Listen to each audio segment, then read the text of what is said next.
the 6th. And if it's Tuesday morning at 10 o'clock, it means it's time to track the tropics from Central Florida. I'm West 2 meteorologist Eric Burris. And in a very wet Savannah, Georgia, I'm WJCL 22 Chief Meteorologist Jeremy Nelson. So, Jeremy, what's going on? Why are you so wet? Probably the same reason that we're just drying out here in Central Florida. Yeah, so what you were tracking initially down there near your west coast of Florida made landfall, Debbie. That was very early yesterday morning. Then those impacts spread all the way across southeast Georgia, the low country, and the storm. It doesn't look super impressive on the radar right now, but a lot of our impacts were yesterday, last evening, overnight in terms of winds and also rain. I would say rain, a little bit bigger story than the wind here, Yeah. although we did have a wind gust in Savannah measured at the airport of 55 miles per hour. We had some wind gusts at our coastline, also around 50 or so.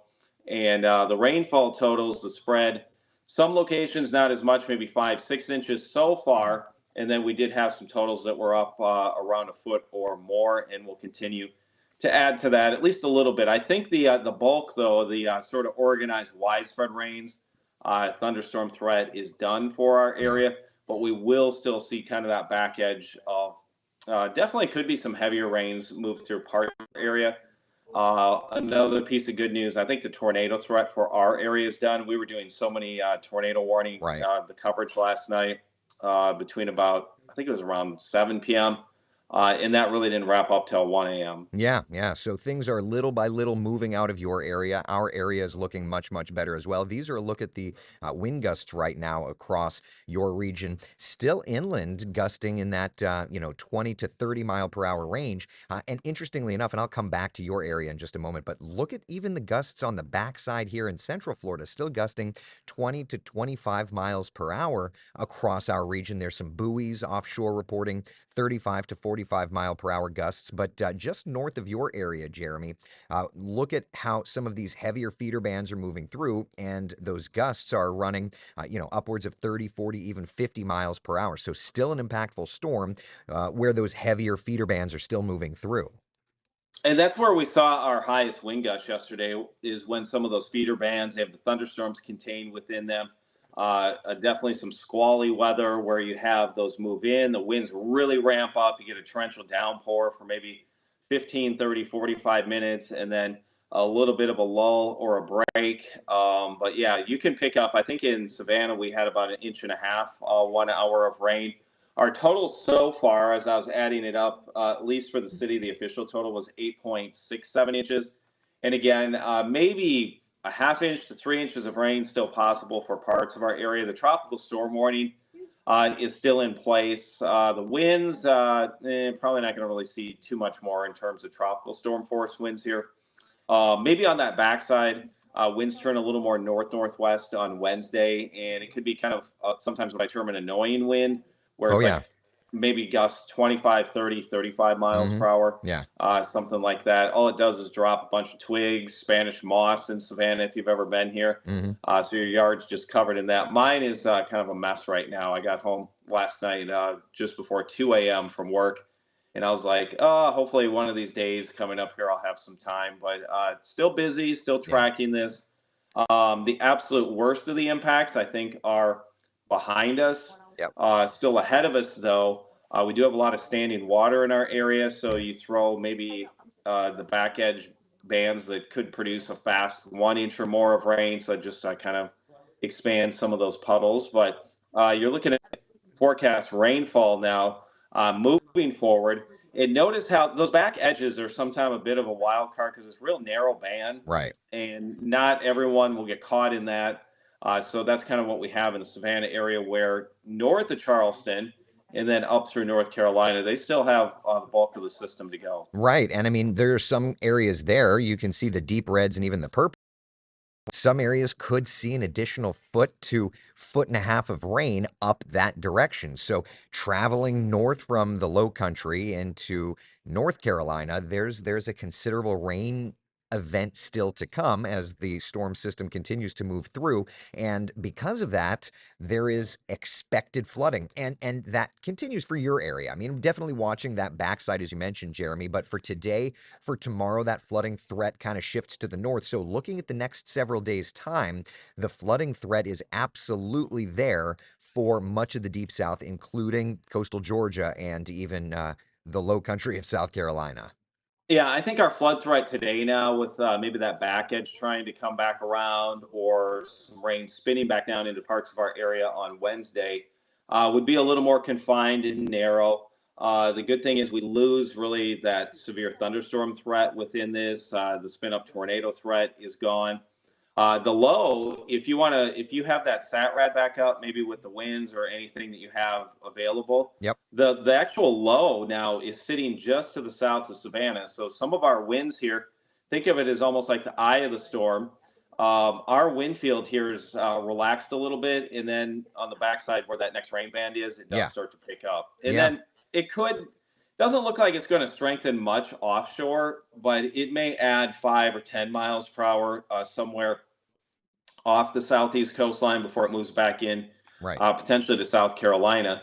So the winds, especially at our coastline and offshore, it's still going to be pretty breezy. I would say Wednesday, even into Thursday. Right. Right. And it's kind of funny because like it's still it's still quite breezy to even gusty in central Florida and the storm system as well to the north. And that just kind of reiterates this idea that these systems are not, hyper local type events. They are very, very wide focused. And no matter the strength, you get this event of hurricane conditions fairly close to the center of circulation, but tropical storm conditions go miles and miles and miles. And even furthermore, just isolated pockets of nastier weather. Jeremy, you talked about your severe weather coverage that you were doing yesterday. Just this morning in my area, there was a tornado warning for parts of the Orlando metro area. And that's, as the storm system is all the way up to about the Georgia South Carolina border there.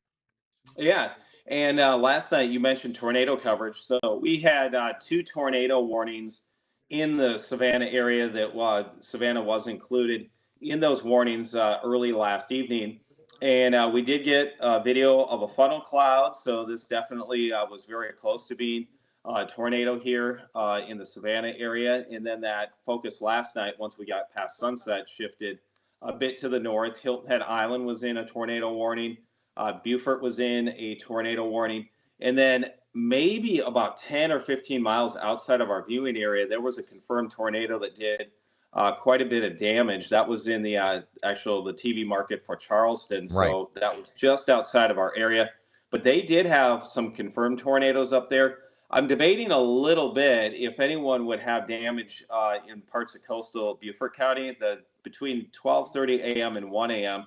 We did notice a little anomaly on our debris tracker or correlation coefficient map, but again, it was in kind of this area that's still a little bit marshy, kind of a barrier island. There Right. are definitely some people out there, but Yeah. um, so there may have even been a quick spin up tornado in our area. Most of what we saw though was flooding and a couple trees down here and there. Right, right. Just impactful in different ways, right? And I tried to Mhm. reiterate down here, and I'm sure you felt the same way. Like, this is not the kind of an event where it's a destructive hurricane for my community and for your community, but the rain component, the isolated wind component, the tornado component, those all certainly played in. And I think that that's where tropical coverage in weather is so fascinating, right? Because every storm is different, and so it's up to us as storytellers, for lack of a better term, trying to help everybody understand what their specific concerns should be. And I see a lot of people like Kevin Mullane in your area asking if you're done with the rain in your perspective area, and certainly the flooding concern there as well. So I think we're in as you have that SATRAD up right now, or just the radar, we're kind of in a bit of a lull. Like I said, we're kind of towards the center of the Yeah. storm, and then surrounding it, bookending it, is where the rain is at. So if you slice that in half, you kind of have that eastern and northeastern area where the thunderstorms and that really heavy rain potential is at. Now, on the backside of it, that's a narrower band of rain, but there's definitely some heavy downpours within that. So that's going to just slowly start to slide across my area Right. today and probably into tonight. And then models try to back a little bit of the rain around this. And you're looking at that on Yeah. FeatureCast there. Um, a couple of the models, and again, it's hard to judge until you actually see this thing move out, but Right, some are, right. again, slow movers and then they kind of back it up a little bit. FeatureCast was doing that a little bit. I think it's probably got its act together slightly, but you can see there how it kind of bends some of that rain Yep. back into the area on Thursday, even. But at that time, uh, the winds, I would say the wind gusts might be like 20, Right. 25 miles per hour, Right. starting to go down. So for us, I would say this is remembered as probably a pretty heavy rainmaker. Yeah. Not done with it yet. And then we did have some wind gusts in our area that were over 50 miles per hour. Savannah's measured gust at the airport was 55. And I did see some measured gusts at our coastline, also 50 or higher. Right. So a lot of people have been asking Jeremy, is there any other stuff out there? So I suppose it's as good a time as any to just kind of review what the models are showing at this point. Yeah. Yeah, and you may have paid slightly closer attention because this is sort of out of your area, Yeah. additional 24 hours. Yeah.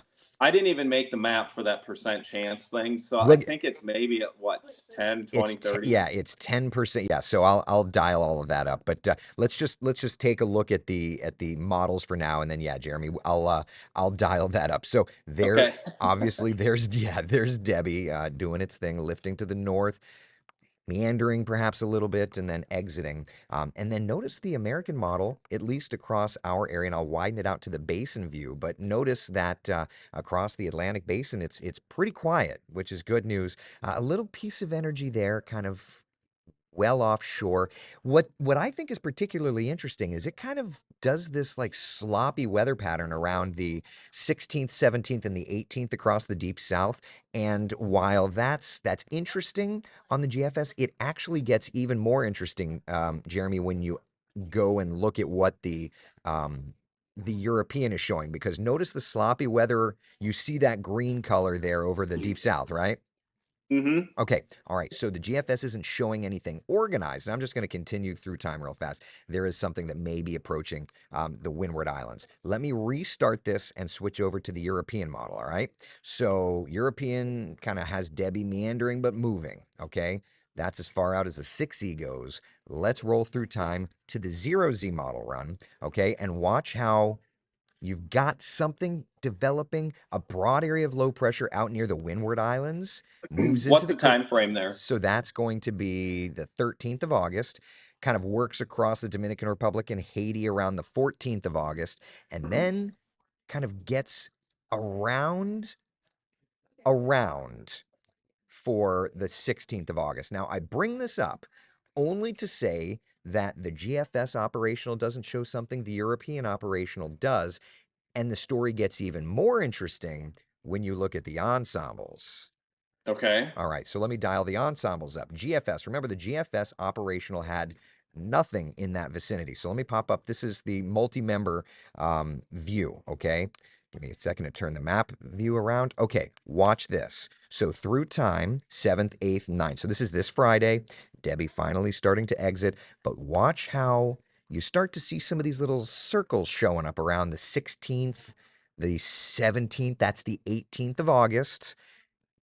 It's a broad indicator, but even the GFS operationally that didn't show anything, you look inside and you look at the ensembles and it's starting to show something in that vicinity. So Okay, so that is around the 16th, you said, or it's more the 18th, but it's the the 16th, 18th? 17th, 18th, which is the opening of one of our windows in our Yep. long range forecast. So, kind of to do the infomercial thing, but wait, there's more. Yeah. Because yeah, the 18th to believe it was the 26th or 28th, we open up a window Yep. where we did have a couple different lows that favored like South Florida, the Yucatan, and even off from your east coast of Florida. Right. So that definitely makes sense. We're in a little more active period right now. We're going to see Debbie eventually meander its way, kind of get out of here, and then the focus will start to shift to potentially the back half of the month, and Yeah. maybe we get 1, 2 systems that get going. Yeah. So infomercial, look, you issue a long range forecast, it's at least worth mentioning that those ensemble members are starting to dial into something.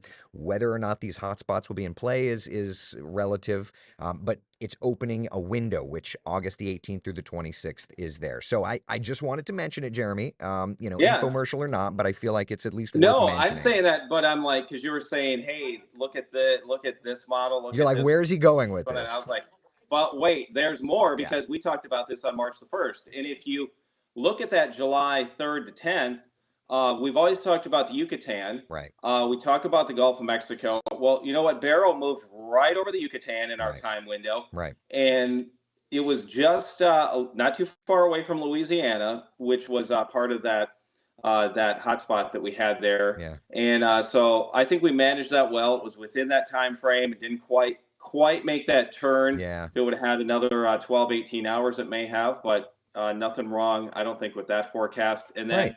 I'll tell you what, I'm not going to let it go at all that this Debbie here, back on March the 1st, we absolutely crushed that Yeah. forecast. I know our write-ups sometimes are a little different. Yours are catered more to your viewers, Sure, sure. mine to my area.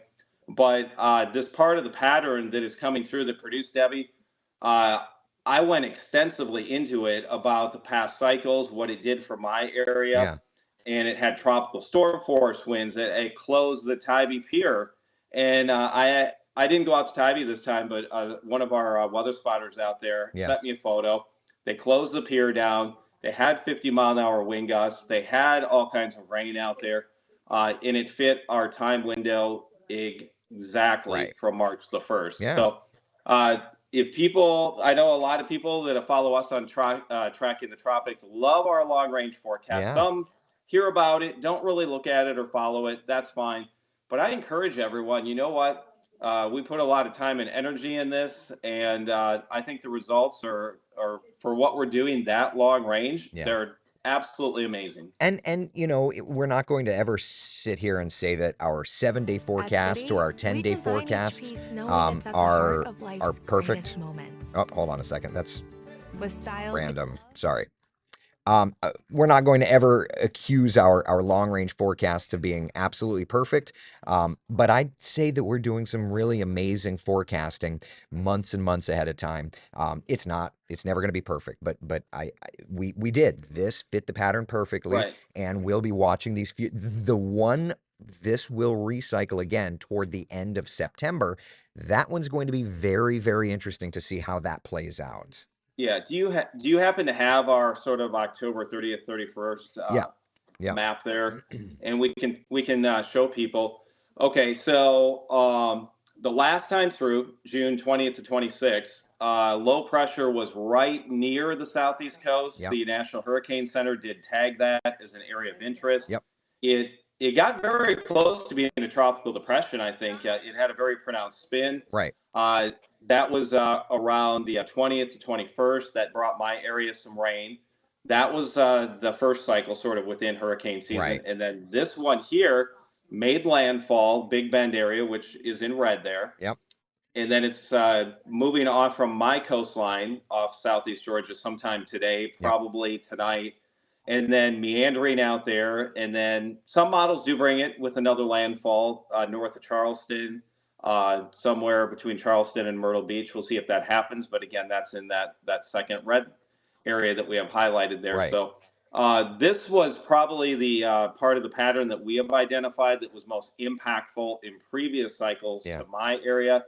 And here we are with definitely a storm that produced so far. We have nearly 9 inches of rain in Savannah. We have Right. 55-mile-per-hour wind gusts. So definitely impactful for my area. Can you speak a little bit to Florida people, the Yeah. impact you saw down there from Debbie at landfall, like what the wind was? Yeah, we saw wind gusts in my area of about 49 mile per hour peak.